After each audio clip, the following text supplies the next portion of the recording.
Gold trusted gold buyers. తాకట్టులో ఉన్న మీ బంగారాన్ని విడిపించి ఈ రోజు ఉన్న మార్కెట్ ధరకే కొనబడును. Contact number 9999954567.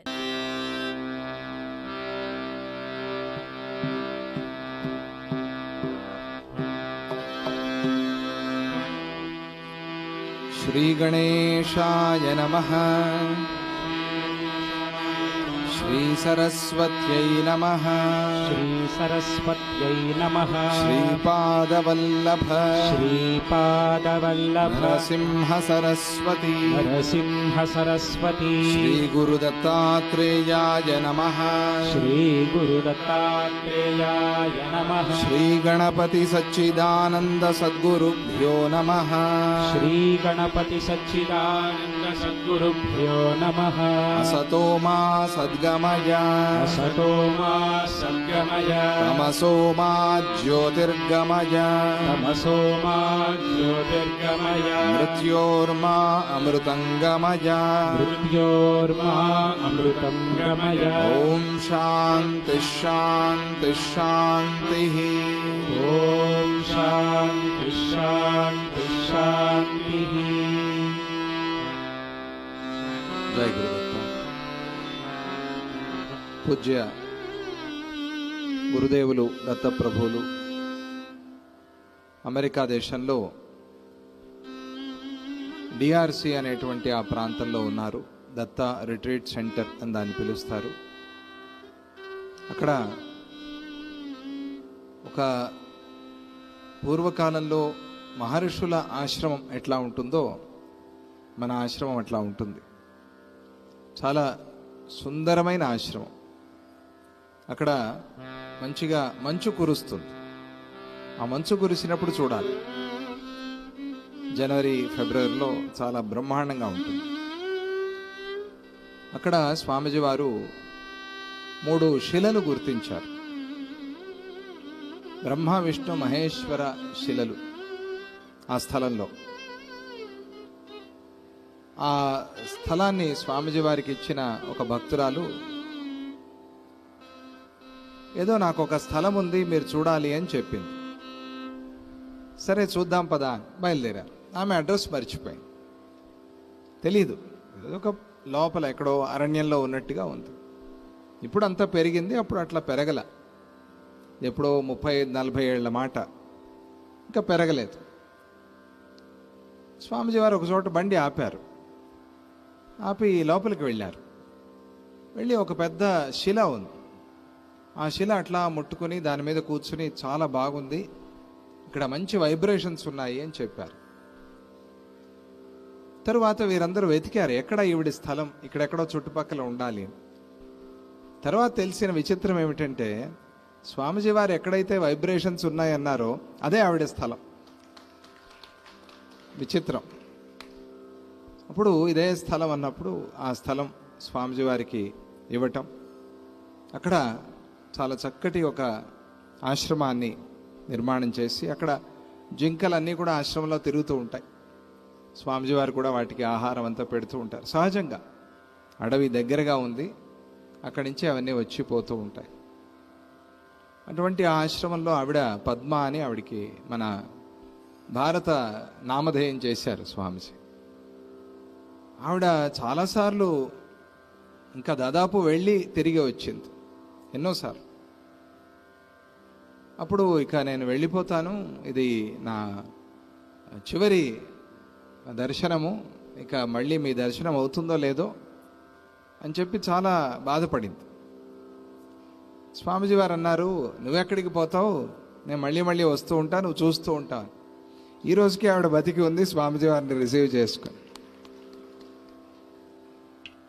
ఎవరు నమ్మరు ఆవిడని చూసిన వాళ్ళు. అప్పట్లో ఆ పరిస్థితిలో ఉంది ఆవిడ. ఈవిడ మళ్ళీ బతికి బట్టకట్టిందా అని ఆశ్చర్యపోతారు అందరూ.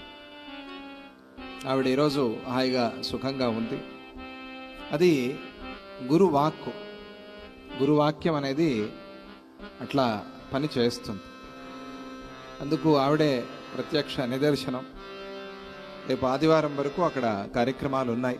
ఆ తర్వాత స్వామీజీ వారు మళ్ళీ డల్లాస్లో ప్రతిష్ఠ ఇవన్నీ కార్యక్రమాలు, అటువైపు మళ్ళీ ప్రయాణం చేస్తారు. అక్కడ స్వామీజీ వారు వారందరినీ అనుగ్రహిస్తూ ఉన్నారు. మనం ఇక్కడి నుంచే స్వామీజీ వారికి నమస్కారాలు తెలుపుకుంటూ మనస్సులో ఇంకా ఈరోజు ప్రొద్దున మన పిఠాపురం ఆశ్రమంలో ఈ చాతుర్మాస్య సందర్భంగా ఎంతో భక్తి శ్రద్ధలతో నారాయణీయం పారాయణ చేశారు.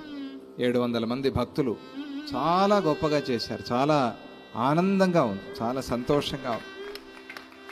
ఇంత ఒక పిన్ డ్రాప్ సైలెన్స్, వేరే ఏమీ లేదు. వాళ్ళు ఫోన్లు కూడా చూసుకోకుండా అలా ఆ నారాయణీయం 1000 శ్లోకాలు పారాయణ చేశారు. చేసి తర్వాత అందరూ ఇక్కడే ప్రసాదం కూడా తీసుకుని వారందరూ ఇళ్ళకి బయలుదేరారు. భగవద్గీత నేర్చుకుంటున్న వాళ్ళు చాలామంది ఉన్నారు. చాలామందికి ఇప్పుడు అనిపించింది కూడా భగవద్గీత నేర్చుకోవాలి అని. చాలా సంతోషం.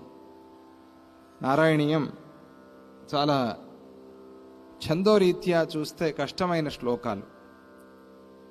భగవద్గీత దాంతో పోలిస్తే చాలా తేలికమ్మా, చాలా సులభం, నేర్చుకోండి, హాయిగా వచ్చేస్తుంది అని వారందరూ కూడా ఇప్పుడు సిద్ధంగా ఉన్నారు.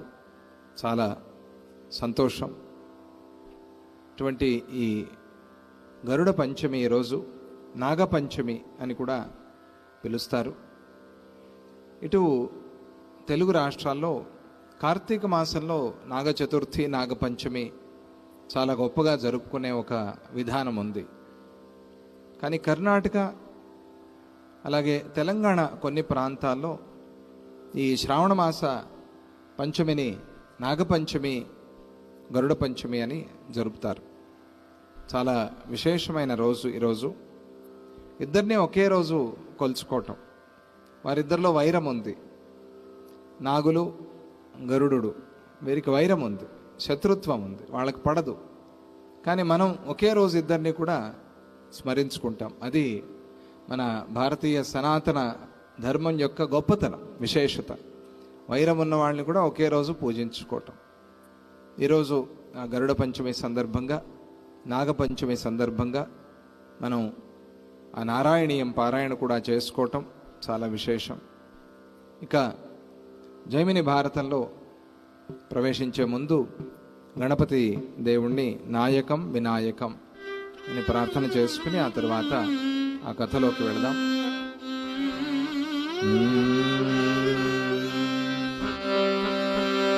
నాయకం వినాయకం సర్వసిద్ధిదాయకం, నాయకం వినాయకం సర్వసిద్ధిదాయకం, ముద్గలాది సేవితం భజే మతం గణేశ్వరం, ముద్గలాది సేవితం భజే మతం గణేశ్వరం, నాయకం వినాయకం సర్వసిద్ధిదాయకం, నాయకం వినాయకం సర్వసిద్ధిదాయకం.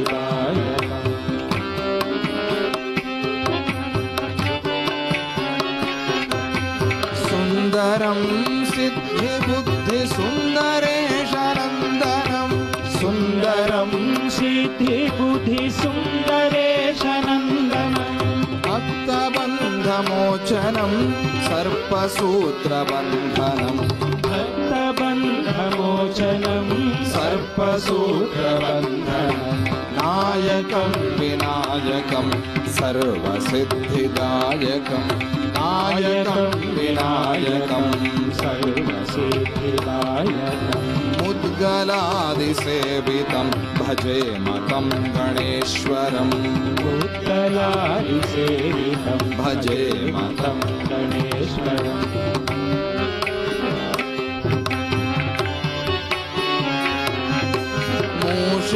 మూషికావాహనం సకలలోకవీక్షణం, మూషికావాహనం సకలలోకవీక్షణం, అర్కరూపధారిణం ఆదిశక్త్యావరణం, అర్కరూపధారిణం ఆదిశక్త్యావరణం, నాయకం వినాయకం సర్వసిద్ధిదాయకం, ముద్గ मुद्गलादिसेवितं भजे मतं गणेश्वरम् नायकं विनायकं सर्वसिद्धिदायकं मुद्गलादिसेवितं भजे मतं गणेश्वरम्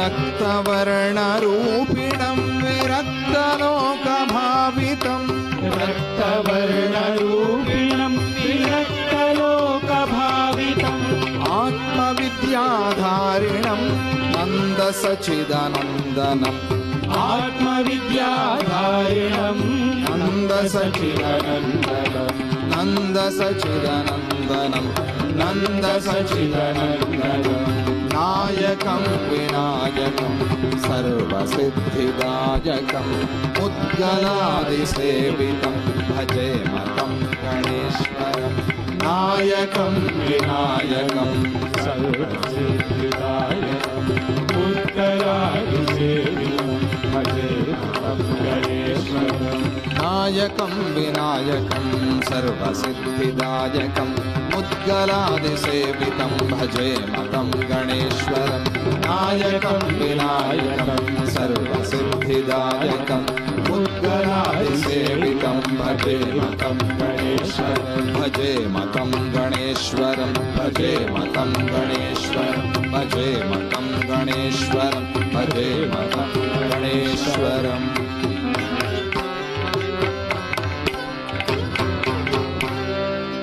जय बोलो गणपति महाराज की जय। नारायणं नमस्कृत्य नरं चैव नरोत्तमं देवीं सरस्वतीं व्यासं ततो जयमुदीरयेत्। ॐ नमो जैमिनये।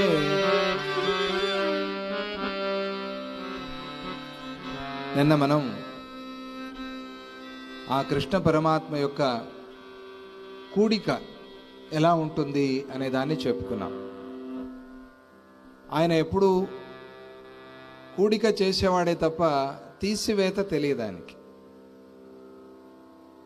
అంతా కూర్చుకోవటమే తప్ప తీసేయటం అనేది ఆయనకి అలవాట్లేదు.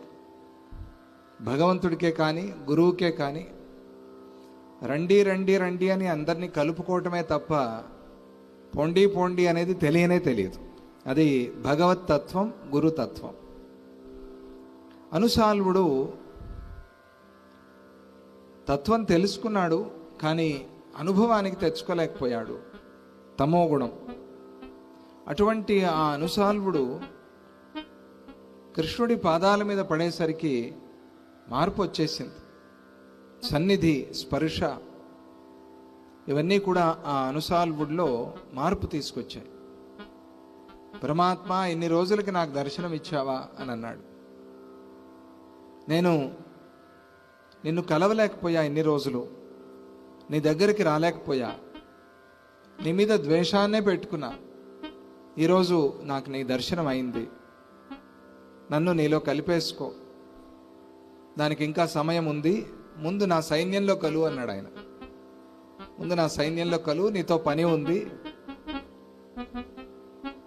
అని ఆ కృష్ణ పరమాత్మ అనుశాల్వుణ్ణి తన సైన్యంలో కలిపేసుకున్నాడు.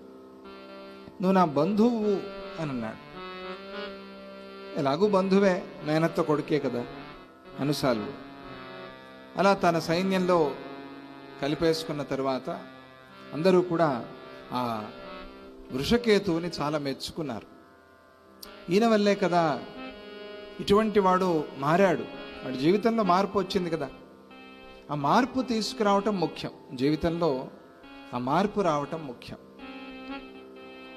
అది దూషించడం అందరూ చేస్తారు. వీడు పనికిరాని వాడు, వీడు తప్పు చేశాడు, అందరూ చేస్తారు. అలా కాదు, వాళ్ళలో ఒక మార్పు తీసుకురావాలి. సాధురేవ సమంతవ్య భగవద్గీతలో. ఎవరైనా సరే వాళ్ళలో కొద్దిగా మార్పు వచ్చింది అని అంటే మంచిదే, సంతోషం. దాన్ని మనం మెచ్చుకోవాలి. మారాడులే పెద్ద, వీడి కథ నాకు తెలియదా అని అనకూడదు. చాలా తప్పది. ఆ మాత్రమైన మార్పు వచ్చింది కదా, సంతోషం, ఆనందించాలి. అందుకే ఆ కృష్ణ పరమాత్మ ఆ అనుసాల్వుణ్ణి కలుపుకున్నాడు. అందరూ కూడా ఆ వృషకేతువుని కీర్తించారు. ఈయన వల్లే కదా అనుసాల్వులో ఇటువంటి మార్పు వచ్చింది. ఇక అందరూ తమ తమ స్థానాలకి వెళ్ళారు. సుఖాంతమైంది కథ. ఆ యాగాశ్వాన్ని, ఆ గుర్రాన్ని ఎత్తుకెళ్ళిపోయాడు. ఇప్పుడు మళ్ళీ ఆ గుర్రం దొరికింది. అశ్వమేధ యాగానికి కావాల్సిన గుర్రము దొరికింది. దాంతో అందరూ సంతోషించారు. మంచిది, ఆనందం. అందరూ వారి వారి భవనానికి వారు వెళ్ళారు. సేనా నాయకులు ఆ యాగాశ్వాన్ని మళ్ళీ తీసుకొచ్చి ఆ తగిన ప్రదేశంలో నిలబెట్టి రాచ మర్యాదలన్నీ కూడా చేశారు. అది సామాన్యమైన గుర్రం కాదు కదా, యాగాశ్వం. అది దానికి జరగాల్సిన గౌరవాలు అన్నీ కూడా అప్పుడప్పుడు జరుగుతూ ఉండాలి. అలాగే దాన్ని గౌరవించారు. తరువాత వాళ్ళందరూ కోరారుగా, మేము ఈ గుర్రం చూడాలి అని. ఆ స్త్రీలందరూ కోరారు కదా, దేవకి దేవితో సహా అందరూ కోరారు, మాకు ఒక్కసారి ఆ గుర్రాన్ని చూపించండి, చాలా వింతైన విచిత్రమైన చాలా గొప్ప గుర్రం అది. అందరూ కోరారు. ఇప్పుడు మళ్ళీ వచ్చింది ఆ గుర్రం. అందరూ చూశారు, చాలా ఆనందించారు. ఇక కాలము వేగంగా వెళ్ళిపోతూ ఉంటుంది. ఎవరి కోసం ఆగేది కాదు కాలం. కాలం రేపు చూద్దాంలే అని అంటే కుదరదు. కాలం ఉండదు రేపు మన కోసం, వెళ్ళిపోతుంది. రేపు చేయాలనుకున్నది ఈరోజే చేయాలి, ఈరోజు చేయాలనుకున్నది ఇప్పుడే చేయాలి, ఇప్పుడే చేయాల్సింది చేసి ముగించి ఉండాలి అని. ఇప్పుడు చేయాల్సింది అయిపోయిందనే చెప్పాలి. అలా ఉంటే తప్ప కాలంతో పాటుగా మనం పరిగెత్తలేము. కాలం అటువంటిది, ఎవరి కోసం ఆగేది కాదు. భూత భవిష్యత్తులు మనకు తెలియదు, వర్తమానం అంతవరకే. ఇది మాత్రం మనకు తెలుసు, భూతం వెళ్ళిపోయింది, భవిష్యత్ తెలియదు. వర్తమానం ఇప్పుడే, ఈ వర్తమానంలో చేయాల్సిందంతా చేసి ఉండాలి. కాలం గడిచింది, అలా రోజులు దొర్లిపోయాయి. మళ్ళీ చైత్ర పూర్ణిమ వచ్చింది. చైత్ర పూర్ణిమ రోజు ఆ గుర్రాన్ని విడిచిపెట్టాలి అని ప్రారంభంలో చెప్పుకున్నాం కదా మనం. అది కుదరలా, కొన్ని కారణాల వల్ల. అప్పుడు ఆ ముహూర్తం దాటిపోయింది. కాబట్టి ఇంకో 9 నెలలు మనం ఎదురు చూడాలి అని అప్పుడు చెప్పారు. ఇప్పుడు మళ్ళీ ఆ చైత్ర పూర్ణిమ, ఆ ముహూర్తం మళ్ళీ వచ్చింది. ఇక ఈ ముహూర్తంలో గుర్రాన్ని విడిచిపెట్టాలి అని తీర్మానం చేసుకున్నారు. చైత్ర పూర్ణిమ, దానికి బాగా అలంకారం చేసి దానికి ఒక పట్టం కడతారు. అంటే దానికి ఒక రాసిన పలక వేస్తారు. దానికి ఆ గుర్రానికి మెడలో కానీ లేదా ముఖం మీద కానీ ఒక పలక వేస్తారు. ఆ పలక ఏమిటి అది అంటే శాసనం. ఏమిటి శాసనం అనంటే, ఇదిగో ఈ గుర్రం ఇది సామాన్యమైనది కాదు, ఇది యాగాశ్వం, యాగంలో వాడేటువంటి అశ్వం ఇది. దీన్ని ఇదిగో యుధిష్ఠిరుడు విడిచిపెడుతున్నాడు. యుధిష్ఠిరుడు ఎవడు? సామాన్యుడా? ఆయన సకల భూమండలానికి ఛత్రపతి, ఆయన సకల భూమండలానికి సార్వభౌముడు. అటువంటి వాడు ఆయన, ఆ యుధిష్ఠిరుడు దీన్ని, ఈ గుర్రాన్ని విడిచిపెడుతున్నాడు. ఎవరికైనా సరే ప్రపంచంలో ధైర్యం ఉంటే గనక వాళ్ళు ఈ గుర్రాన్ని పట్టుకోవచ్చు. పట్టుకున్న వాళ్ళు ఆయనతో యుద్ధం చేయాల్సి ఉంటుంది. ఆయనతో కానీ ఆయన సైన్యంతో కానీ యుద్ధం చేయాల్సి ఉంటుంది. వారు యుద్ధం చేసి గెలిస్తే అప్పుడు యుధిష్ఠిరుడు వారికి సేవకుడు అవుతాడు. ఓడిపోతే వారు యుధిష్ఠిరుడికి సామంతులవుతారు, సేవకులు అవుతారు. ఇది నియమం. ఈ నియమాన్ని రాసి ఆ పలక మీద, ఆ పలక శాసనం, దాన్ని అక్కడ ఆ గుర్రానికి కట్టారు. ఇక ఆ గుర్రాన్ని పంపించాలి కదా, అది వెళ్ళి తిరగాలి, మొత్తం దేశం అంతా తిరగాలి. ఎక్కడికైనా వెళ్ళొచ్చు, అది దాని ఇష్టం. దాన్ని ఎవరు అదుపు చేసేందుకు ఎవరు లేరు, అదుపు చేయలేరు కూడా, చేయకూడదు. అది తన ఇష్టం వచ్చిన ప్రదేశానికి వెళ్తూ ఉంటుంది. దాన్ని ఎవరైనా పట్టుకోవచ్చు. అది వెళ్ళి ఎక్కడైనా ఆగి మలమూత్ర విసర్జన చేస్తే అక్కడ దానాలు చేయాలి. ఇది ఈ నియమాలన్నీ ముందే చెప్పుకున్నాం కదా మనం. అలా ఆ పలక కట్టి దాన్ని విడిచిపెడతారు. దాని మీద ఆ శాసనం అంతా రాశారు. అప్పుడు ఆ సమయంలో ఆ అర్జునుణ్ణి ఆ యాగాశ్వాన్ని రక్షించే రక్షకుడిగా నియమించారు. ఎవరిని పంపించాలి? అర్జునుడు సరి అయినవాడు, అర్జునుడు దీన్ని కాపాడగలడు అని చెప్పి ఆయన్ని పంపించారు. అర్జున, నువ్వు వెళ్ళు గుర్రంతో పాటుగా. ఎవరు దీన్ని పట్టుకున్నా కూడా వారితో యుద్ధం చేయాల్సిన బాధ్యత ఇప్పుడు అర్జునుడిది. అలా అర్జునుడిని పంపిస్తూ ఆ సమయంలో ధర్మరాజు ఆ పార్థుడితో అంటే అర్జునుడితో చాలా చక్కటి మాటలు చెప్తాడు. అర్జున, నువ్వు మహావీరుడివి, ధర్మవేత్తవి, అందువల్ల నీకు ప్రత్యేకించి నేను ధర్మాలు చెప్పాల్సిన పనిలా, ఇలా ఉండు అలా ఉండు అని నీకు చెప్పక్కర్లా. కానీ తెలిసిన వారికి కూడా పెద్దలు చెప్తారు. పెద్దలు చెప్పినప్పుడు వినాలి. నాకు తెలిసిందే కదా, మళ్ళీ మళ్ళీ ఇదే చెప్తారు అనకూడదు. ఎందుకంటే రామాయణంలో చెప్పారు, ప్రతిసారి పెద్దలు మనకి చెప్పిన విషయాలు విన్నప్పుడు మనకి తెలిసిన విషయమే అయినా కూడా ఏదో ఒక కొత్త విషయం మనకి తెలుస్తుంది. అందువల్ల పెద్దలు ఎన్నిసార్లు చెప్పినా వినాలి. చెప్పిందే చెప్తారేమిటి, నస అంటారు చాలామంది. ఏంటి నస? చెప్పిందే చెప్తారు. ప్రతిరోజు బయటికి వెళ్ళేప్పుడు పిల్లలకి జాగ్రత్తలు చెప్తారు. నాయనా జాగ్రత్త, నాకు తెలీదా? అలా కోప్పడి వెళ్ళిన వాడు ఆ రోజు ఎక్కడో పడి ఉంటాడు. ప్రతిరోజు తిరిగాడే ఆ మెట్ల మీదే పడతాడు. అమ్మా అంటాడు, తెలిసిందా? ఎందుకే జాగ్రత్తగా వెళ్ళాలి. ఆ జాగ్రత్త అనేది చెప్పినప్పుడు చెప్పారు అనేది గుర్తుంటుంది. పెద్దలు చెప్పినప్పుడు దాన్ని వినాలి. నీకన్నీ తెలుసు, ధర్మవేత్త అయినా కూడా నేను నీకోసం కొన్ని మాటలు చెప్పాలి, ధర్మాల్ని గుర్తు చేస్తూ ఉన్నాను. నువ్వు యాగాశ్వాన్ని కాపాడు. శ్రీకృష్ణుడి అనుగ్రహం వల్ల అంతా నిర్విఘ్నమవుతుంది అనే దాన్ని మర్చిపోవద్దు.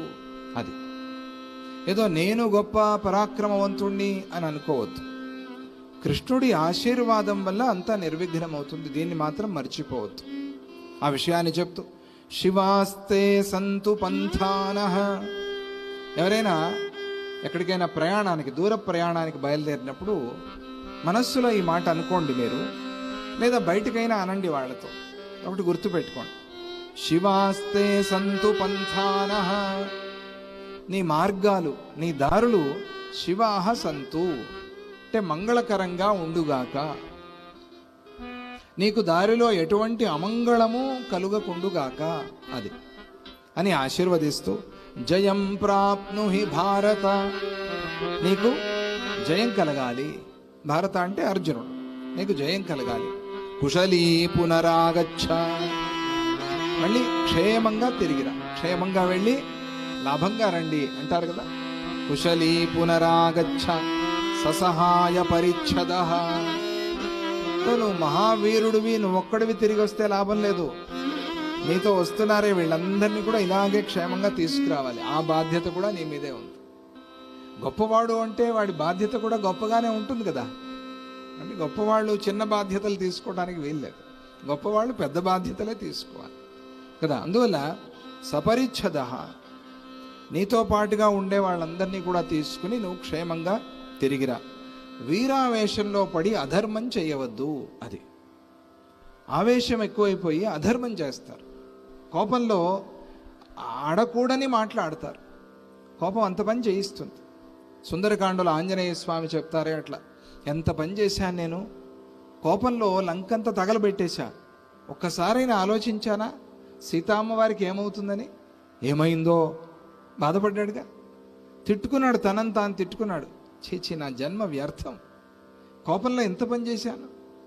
కోపంలో వాళ్ళు గురువుల్ని తిడతారు, అమ్మా నాన్నని తిడతారు, చేయి చేసుకుంటారు. కోపం అంత పని చేయిస్తుంది. అసహ్యం, కోపం అంటే అసహ్యం.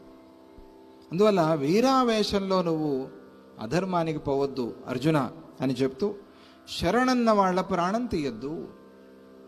ఎవరు శరణంటారో వాళ్ళ మీద నీ ప్రతాపం చూపించడం కాదు, తప్పు. శరణంటే ఇంకంతే, శరణాగతి. ఇదిగో కృష్ణుడు ఇప్పుడు అనుసాల్వుడు అంత పెద్ద శత్రువు, వాడిని కలిపేసుకోలా శరణన్న ఆ అనుసాల్వుడిని. అలాగే నువ్వు కూడా శరణను వస్తే మాత్రం ఏమి చేయొద్దు, హింసించొద్దు. అలాగే అసమర్థుల మీద కత్తి దువ్వద్దు. పాపం వాళ్ళ వల్ల చేత కాదు, అటువంటి వాళ్ళ మీద నువ్వు పరాక్రమం చూపించొద్దు, అది తప్పు. పారిపోయే వాళ్ళ వెంటపడి వాళ్ళ ప్రాణాలు తీయద్దు. పారిపోతున్నారంటే వదిలేసే, అంత భయపడి పారిపోతున్నా వదిలే, మళ్ళీ వస్తాడేమో, వచ్చినప్పుడు చూసుకుందాం. అది నిజమైన వీరత్వం. వస్తే చూసుకుందాం, ఇప్పటి నుంచే ఎందుకు వాడి మీద కోపం కదా. ముందే ఆలోచించి వాడిని శత్రువుగా భావించి వాడి గురించి ఎందుకు అవన్నీ, వదిలే. పారిపోయిన వాడిని వదిలేసే. ఇదిగో పెద్దవాడైనటువంటి యవనాశ్వుణ్ణి నీతో పంపుతూ ఉన్నాను, యవనాశ్వుడిని వెళ్ళమన్నారు. అన్న మీరు వెళ్ళండి, యవనాశ్వుడు గుర్తున్నాడు కదా, ఎవరి దగ్గర నుంచి గుర్రం వచ్చిందో ఆయన, ఆ యవనాశ్వుడు, ఆయన్ని నీతో పంపిస్తున్నా. అలాగే ఇగో కుర్రవాడు ఇప్పుడే వచ్చి చేరుకున్నాడే మన పక్షంలో అనుసాల్వుడు, వీడిని కూడా నీతో పంపిస్తూ ఉన్నా. అలాగే పసివాడు ఈ వృషకేతు, వీడిని కూడా నీతో పంపిస్తున్నా. ఈ ముగ్గురిని నువ్వు తీసుకువెళ్ళు, వీళ్ళని రక్షించుకోవాల్సిన బాధ్యత నీది. ఈ ముగ్గురు, ఇదిగో ఈయన చాలా పెద్ద ఆయన, ఈయన మధ్య వయస్కుడు, ఈయన పిల్లవాడు, ఈ ముగ్గురు నీతో వస్తున్నారు. ఈ ముగ్గురిని కాపాడుకోవాలి నువ్వు, వీళ్ళు ఉండాలి, నీతో పాటు ఉండాలి, అవసరం, వీళ్ళని కాపాడుకో. కాబట్టి యాగము జయప్రదం కావటానికి ఏం చేయాలో దానికోసం కృషి చేయి, అది నీ బాధ్యత, అది నీ పని అని ఆయన చెప్పి ఆ అర్జునుడిని ఆ అశ్వంతో పాటుగా పంపించాడు. ఆయన అన్నగారు అలాగే మీరు ఎలా చెప్తే అలా, మీ చిత్తం అంతే, మీ చిత్తం అంటే మీ మనస్సు, మీ మనస్సు ఎలా ఉంటే అలా, మీ ఆజ్ఞ అంతే అన్నాడు. అక్కడి నుంచి కుంతీమాత దగ్గరికి వెళ్ళాడు అర్జునుడు. అంటే పెద్దల ఆశీర్వచనం తీసుకోవటం అది చాలా ముఖ్యం. పెద్ద పనులకు వెళ్ళినప్పుడు పెద్దల ఆశీర్వచనం తీసుకోవాలి, చాలా అవసరం. అది మనస్సులో అయినా గుర్తు చేసుకోవాలి కనీసం. ఆవిడ అక్కడే ఉంది కుంతీదేవి.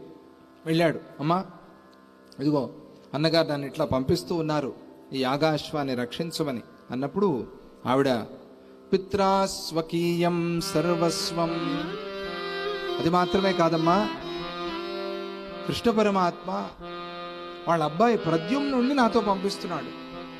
చూసారా, ప్రద్యుమ్నుడిని ఇప్పుడే కృష్ణుడు యుద్ధంలో చెప్పుకున్నాక కాలుతో తన్నాడు. అందువల్ల మళ్ళీ ఆయనకి కొంచెం పాపం మనస్సులో కష్టం అయింది.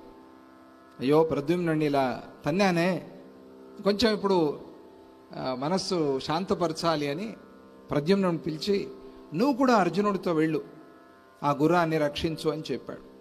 దాన్ని గుర్తు చేసి అర్జునుడు చెప్తున్నాడు, పిత్రా స్వకీయం సర్వస్వం పుత్రహస్తే ప్రదీయతే. నాన్నలు లేదా తాతలు వాళ్ళు బాగా సంపాదించి పిల్లలకి ఇస్తారు ఆస్తి, ఇస్తే సద్వృత్తో రక్షతే వీర అసద్వృత్తో నపాలయేత్. మంచి నడవడిక ఉండే పిల్లలు ఆ ఆస్తిని కాపాడుకోగలుగుతారు, అది లేని వాళ్ళు ఆ ఆస్తిని పాడు చేసుకుంటారు, పోతుంది. ఏవో అలవాట్లు, సరే ఏదో కాలగర్భంలో పోయింది, వరదల్లో కొట్టుకుపోయిందంటే దానికి ఏం చేయలేరు ఎవరు, అది కాలం నిర్ణయం చేసింది. కానీ చెడు అలవాట్లతో పోగొట్టుకున్నది, మోసపోయారు, దానికి ఎవరు ఏం చేయలేరు పాపం, మోసపోతే ఆస్తులు పోతాయి. అలా కాదు, చెడు అలవాట్లతో ఆస్తి కరిగించేసిన వాళ్ళు చాలామంది ఉంటారు లోకంలో. జోదమాటము, ఇంకేవేవో వ్యసనాలు ఉన్నాయి కదా, అటువంటి ఆ వ్యసనాలతో ఆస్తి పాడు చేసుకునే పిల్లలు ఉన్నారు, ఆ ఆస్తిని కాపాడుకుని పెంచే పిల్లలు ఉన్నారమ్మా లోకంలో. అలా త్వయా చింతా నమే కార్య ప్రసన్న కేశవ ప్రభు. అమ్మా నువ్వు నా గురించి చింత చేయొద్దు, నా విషయంలో కృష్ణ పరమాత్మ ప్రసన్నుడై ఉన్నాడు, నన్ను అనుగ్రహిస్తూ ఉన్నాడు, కాబట్టి నేను వెళ్ళి పని ముగించుకుని కార్యసిద్ధి చేసుకుని తిరిగి వస్తాను. అనంతరం అప్పుడు ఆమె మనస్సులో శత్రువుల్ని మిత్రులుగా చేసుకుని ఆ అనుసాల్వుణ్ణి పంపిస్తూ ఉండేటువంటి యుధిష్ఠిరుణ్ణి మెచ్చుకుంది. ఆహా ఎంత గొప్పవాడు, శత్రువు వచ్చి చేరాడు, వెంటనే వాడికి ఏదో ఒక పని ఇవ్వటం, ఎంత తెలివే అండి అది. అది చాలా ముఖ్యమైన పని ఇవ్వటం, ఆ యాగాశ్వాన్ని కాపాడు అని చెప్పి అనుసాల్వుణ్ణి పంపించటం, అది యుధిష్ఠిరుడి యొక్క నీతి, ధర్మనీతి అని ఆవిడ మనస్సులో చాలా మెచ్చుకుంది కుంతీదేవి. నాయన నువ్వు ఈ గుర్రంతో పాటుగా వెళ్ళి క్షేమంగా తిరిగి వస్తావు ఆవిడే చెప్పింది. ఏమీ భయం లేదు, అందులో సందేహం లేదు. అయితే అశ్వంతో పాటు ఇదిగో ఈ నా మనవడు వృషకేతు వస్తున్నాడే, వీడిని కొంచెం జాగ్రత్తగా చూసుకో.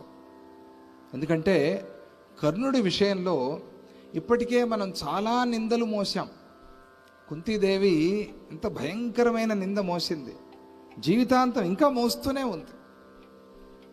అలాగే అర్జునుడిని నానా మాటలు అన్నారు, పాండవుల్ని అన్నారు, కృష్ణ పరమాత్మని అన్నారు కర్ణుడి విచారంలో.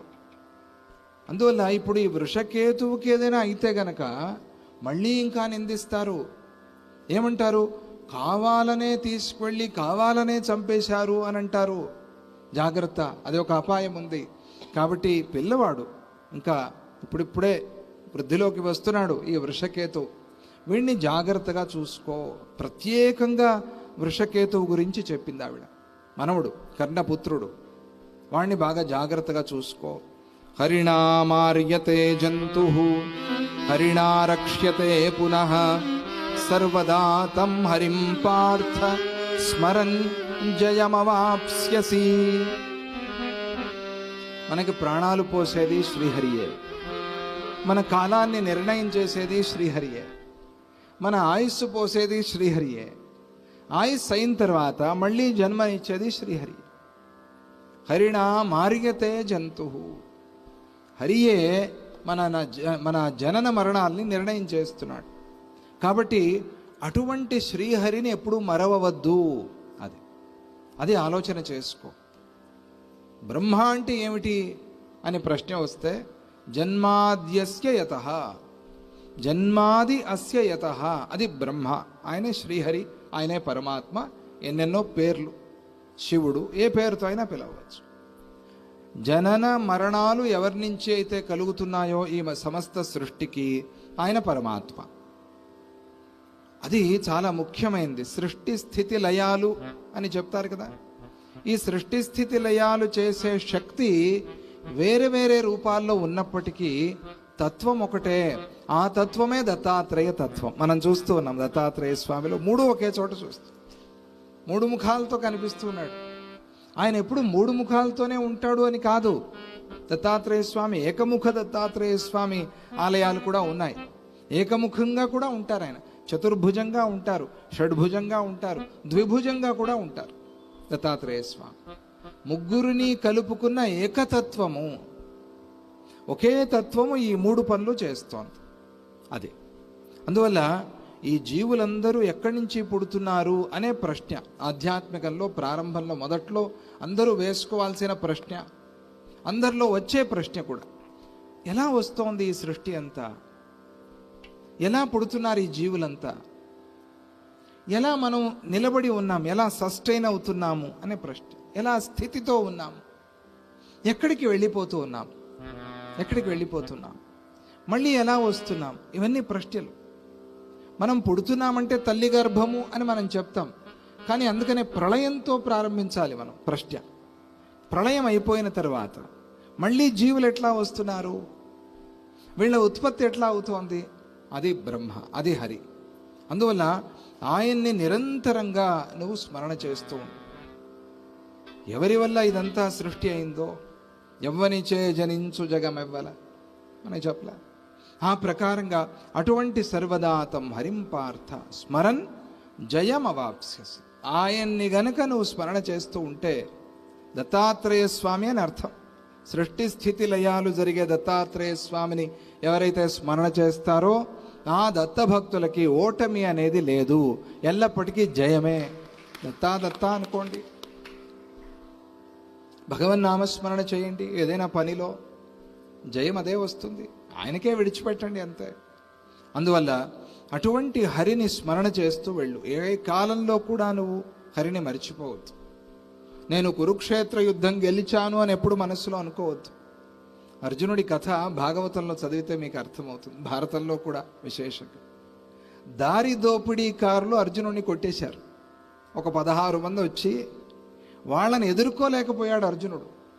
ఇంత కురుక్షేత్ర యుద్ధం చేసిన అర్జునుడు కృష్ణుడు దగ్గర లేకపోవటం వల్ల ఆ బందిపోటు దొంగల్ని ఎదుర్కోలేకపోయాడు. తానే అనుకున్నాడు, నేనేనా ఇది? అర్జునుడేనా?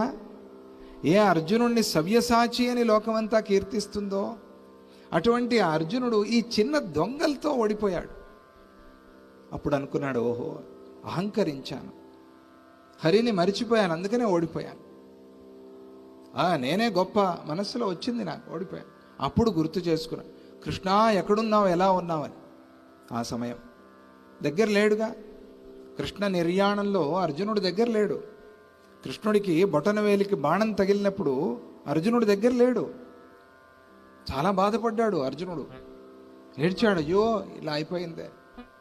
అందువల్ల నిరంతరంగా ఆ భగవన్నామ స్మరణ చేసుకుంటూ ఉండు, ఆయన ఎప్పటికీ మర్చిపోవద్దు. ఇక మనవడి మీద ప్రేమతో నీకు కొన్ని మాటలు చెప్పా, వాటిని నువ్వు పట్టించుకోవద్దు.